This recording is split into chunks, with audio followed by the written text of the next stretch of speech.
College Access Challenge Grant Program will be holding a free leadership and professional development conference. Joining me in studio now with everything you need to know about the forum and the initiative is one of the program coordinators, Chris Nicholas. Chris, off day. Good to see you. Off day, Jason. Good to see you. Okay, so tell me a little bit about the program. Exactly what does it entail and who is it geared towards? Well, the motto of our program is helping you to succeed.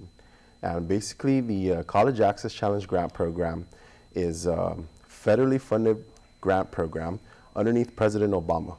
So why people would be bashing him, I don't know.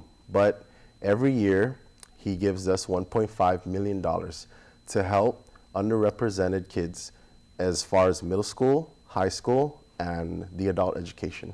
Mm-hmm. And that's basically, the 1.5 is basically to let them know to not give up on post-secondary education, that mm-hmm. there's still a lot of hope for them.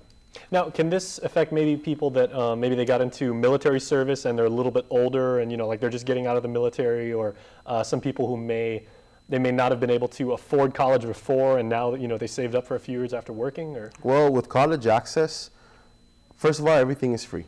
Mm-hmm. There's 4 ways to qualify.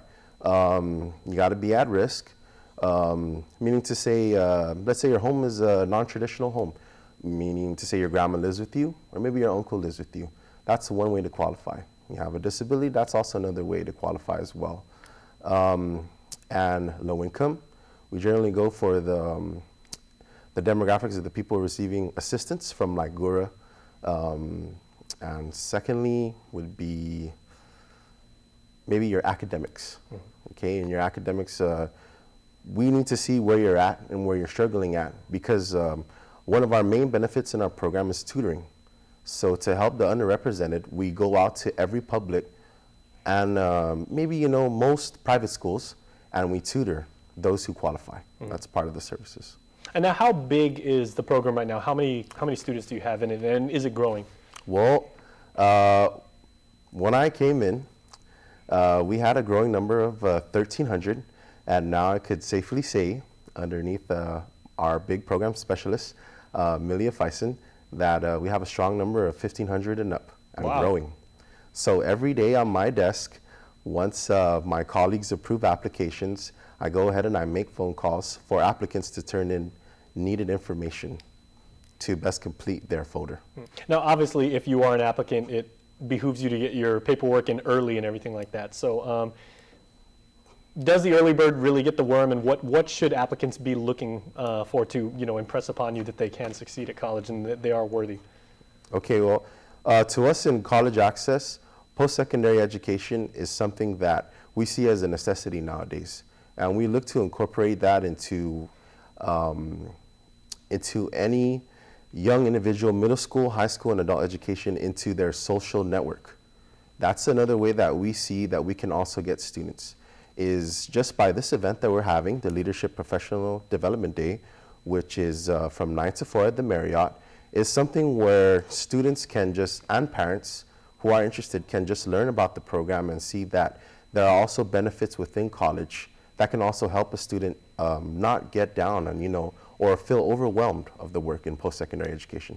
Now, do you have some graduates, I would say, you know, is probably the right word, from your program come back, and do they give back and, yes. and help other people and just say, hey, this did wonders for me, I want to be able to pass it along to a new generation? Well, for seniors, we had recently our senior exit luncheon, in which seniors that already qualified and received the $1,000 grant were able to give testimonies on how they felt about the program and how they felt that the program catered to their needs, not only in education-wise as math and reading, but also in their character, in help, you know, team building, in making them meet new friends, and also realize that college is really the next step after high school. Mm-hmm. An example would be a person with a bachelor's degree nowadays earns up to, let's say, about like $74,000 a year on average, versus a person that just maybe graduated out of high school. Their yearly earnings is $18,000. So really the numbers really speak for themselves, that post-secondary education is a necessity. Mm-hmm.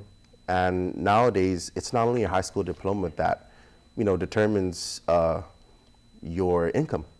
Your post-secondary can get you an even higher income, so you can turn around and support your mom and dad for helping you out throughout those. Okay, all those years. so I'm sold. So how can people check you guys out, and how can they attend the conference? Is there any cost to it, or? There's no cost to it. All right. And one thing about College Access is we don't have a closing date. Our offices are open every day from 8 to 5. And you could come in. We're located at the new Student Center building, upstairs, room 5202. And we have about 2 offices. And we have one room in which anyone who is underneath our program or participants in our program can receive tutoring. All right, excellent. Okay, hey, Chris, thank you so much for the knowledge, man. All right, appreciate it, man. Thank you. man. Thank you for what you do for the community. All right. All right, and stay tuned because we will be right back. KM News Extra continues after this break.